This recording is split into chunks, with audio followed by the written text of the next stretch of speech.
लेकिन जूते का मारा हुआ बचने वाला नहीं है। कहीं बड़े यार मार जूता यार कट किए हैं, मार जूता। इसका मतलब है कि जूते में ताकत बहुत है। और जो धारा लगती है वो धारा है 323 अदम तफ्तीश, उसकी कोई तफ्तीश भी नहीं होती। और इसके लिए कोई बारूद की जरूरत नहीं, इसके लिए कोई कारतूस की जरूरत नहीं, इसके लिए कोई लाइसेंस की जरूरत नहीं। उतारिए और चालू कर दीजिए।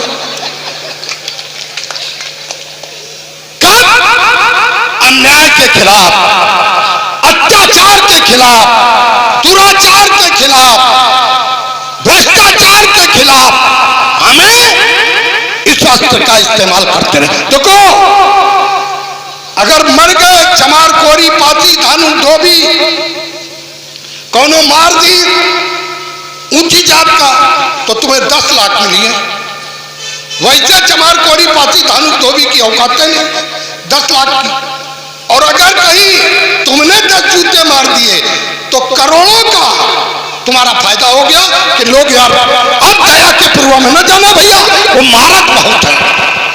हम किसी की मारने की बात नहीं कर रहे हैं, हम उसकाने की बात नहीं कर रहे हैं। लेकिन अगर मेरी बहन के साथ कोई दुराचार करेगा फिर क्या करोगे भाई? बहन की इज्जत लूटेगा तो हम उसे सम्मान करेंगे क्या? उसकी आरती करेंगे क्या? उसकी पूजा पाठ करेंगे क्या? तो बाबा साहब ने कहा अगर किसी बहन की इज्जत कोई लूट रहा है और अगर बहन ने उसकी गर्दन काट ली तो कोई अपराध नहीं है। अपनी इज्जत बचाने के लिए एक घटना मैं सुना दूं। घाटमपुर में 2 सगी बहनें थी। एक सोनू तिवारी नाम का व्यक्ति था, उसने वो घास छीलने गई थी मेरी बेटी, दोनों सगी बहनें। सोनू गया, एक को खींचकर उसकी इज्जत लूटने लगा। ये कहानी नहीं है, ओरिजिनल बात है। दूसरी बेटी ने उसका झोटा पकड़कर खींच लिया। फिर वो दूसरे की तरफ, फिर वो फिर दूसरी की तरफ चिपट गया। फिर दूसरे ने झोटा पकड़ा, उसको खींच लिया। ये काफी देर तक चला। फिर मेरी बहादुर बेटी ने जब वो नहीं माना, इज्जत लूटने का प्रयास किया, तो मेरी बहादुर बेटी ने उसकी गर्दन काट दी।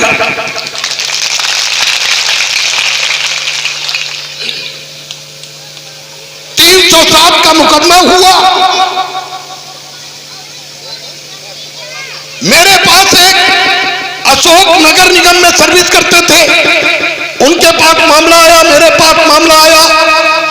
मैंने कहा ये बहादुर बेटी को राष्ट्रपति पुरस्कार मिलना चाहिए, राज्यपाल पुरस्कार मिलना चाहिए, वीरता का पुरस्कार मिलना चाहिए।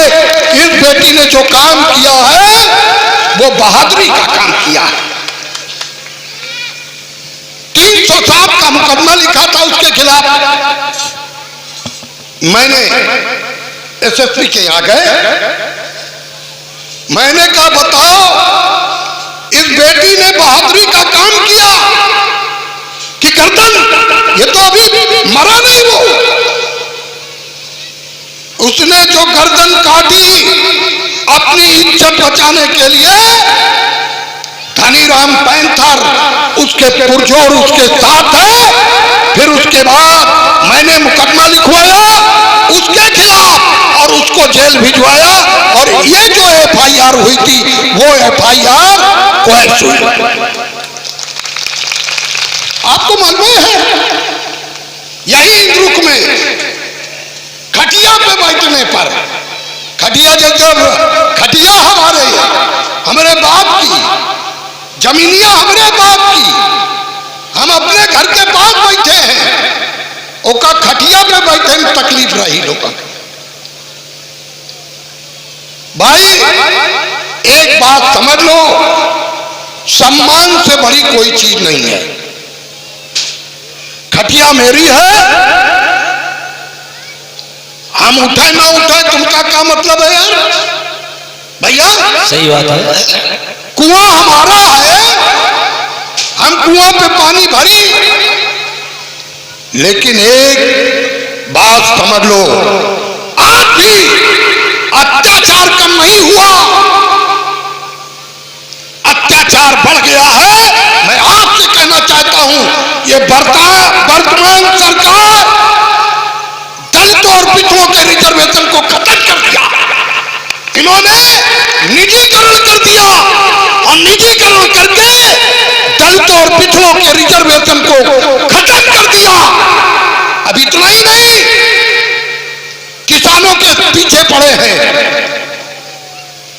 किसानों के पीछे पड़े हैं, किसान को खत्म करना चाहते हैं, किसान को बर्बाद करना चाहते हैं। हम लोग क्यों भाई, किसान हो कि नहीं हो किसान कि नहीं हो? मुंह से बोलो, किसान हो कि नहीं हो? अरे तुम लोग हो किसान कि नहीं हो? तो एक बार किसानों के समर्थन में जो ये वीर सपूत 200 लोग किसान मर गए, शहीद हो गए, हम उनको नमन और वंदन करते हैं और हाथ उठाकर किसान भाइयों का समर्थन करते हैं। सब लोग हाथ उठाकर किसान भाई का समर्थन करो। ये अडानी और अंबानी ये देश के कुछ उद्योगपति इस देश को बेचना खरीदना चाहते हैं। एक ईस्ट इंडिया कंपनी आई थी, ये देश गुलाम हो गया था। इस समय मोदी जी बहुत अच्छे आदमी हैं, बस केवल डीजल और पेट्रोल 100 रुपए में अगर बिके तो कोई दिक्कत नहीं हो। तो देश के हित में तुम्हें डीजल 100 रुपए में खरीदना पड़ेगा। देश के हित में 450 रुपए का सिलेंडर था, आज सिलेंडर 800 का मिलेगा। वो देश के हित में खरीदना पड़ेगा। अच्छे दिन आ रहे हैं, सही कह रहे हैं। ये अच्छे दिन है, खराब दिन है?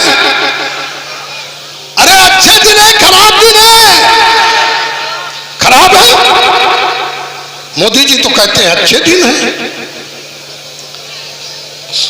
मुझे लगता है ये धीमे धीमे दलितों को, आज जो दलित समाज है वो बाबा साहब के रिजर्वेशन की बदौलत IAS, डॉक्टर, इंजीनियर और बड़ी बड़ी पोस्टों पर गया। मुख्यमंत्री मायावती 4 बार इस प्रदेश की मुख्यमंत्री हुई है, वो बाबा साहब अंबेडकर की कृपा से हुई है, किसी और की कृपा नहीं है। ये समझ लो, अगर ये भगवान नहीं पैदा होता, ये भगवान नहीं पैदा होता, तो मेरी माँ, बहनें, बच्चे, हमारे भाई, हमारे बेटे, बच्चे अच्छे कपड़े नहीं पहने होते अगर बाबा साहब अंबेडकर नहीं आए होते। इसलिए आप सबको मुबारक है कि आपने बुद्ध कथा कराकर जागरूकता बनी रहे। आज लोग परेशान हैं कि यार ये चमार कोरी पासी धानुक धोबी पगला गए क्या? अब वो वाली कथा नहीं सुनते। गरीब छोरा पितर नाम देसी की चंदन की लगड़ी कहीं जल गवा स्वाहा, दया का पूर्वज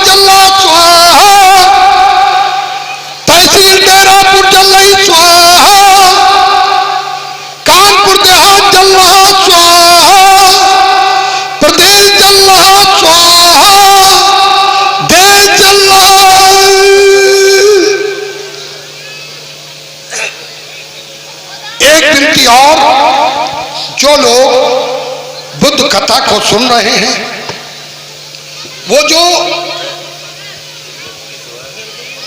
धागा पहने हैं, रक्षा, उसको अपने आप काट लें।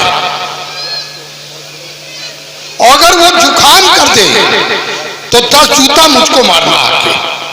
अगर ये काटने के बाद कोई तुम्हें जुकाम हो जाए तो मेरी गारंटी पे काटो, मुझे जूते मारो। एक भी जुकाम हो जाए, और ये जो अब टीबी जो है वैसे भी आ रही है, अब एंटीना कुछ लोग रखाए हैं, एंटीना ना, एंटीना समझ गए ना, चुटैया। हिंदुत्व के ठेकेदार बन रहे हैं, उनसे मेरी विनती है कि ना तुम कल हिंदू थे, ना आज तुम हिंदू हो, ना तुम कल हिंदू रहोगे। अब हिंदू रहोगे तो तुम्हें जूता खाने से कोई नहीं रोक सकता। मेरी बात को गारंटी से नोट कर लो। हिंदू रहोगे तो चमार रहोगे, कोरी रहोगे, पासी रहोगे, धानुक रहोगे, धोबी रहोगे, भंगी रहोगे। इसलिए हम सारे के सारे लोग बौद्ध हैं, और जब बौद्ध हैं, ना कोई चमार है, ना कोई कोरी है, ना कोई पासी है, ना कोई धानुक है, ना कोई धोबी है। और आपको बता दें, 26 तारीख को सभी को आमंत्रित है, माती मुख्यालय पे 100 बेटियों की शादी बौद्ध परंपरा से हो रही है। 100 बेटियों की शादी बौद्ध परंपरा से माती मुख्यालय में हो रही है। आप सब लोग आमंत्रित हैं, आइए, देखिए। और अगर हो सके बेटे के लिए जरा जोरदार तालियों से उसका स्वागत करो, जोरदार तालियों से उसका स्वागत करो।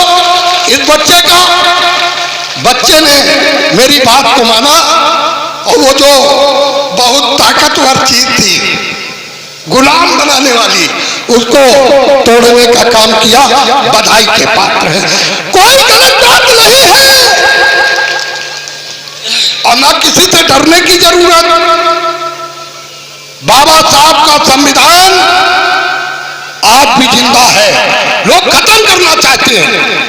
अभी बरसात आने वाली है, लोग आएंगे, माई दांत पूरे 32 दांत दिखाएंगे तुम्हें, वोट हमको दे दो। काहे में? प्रधान में, बीडीसी में, जिला पंचायत में। माई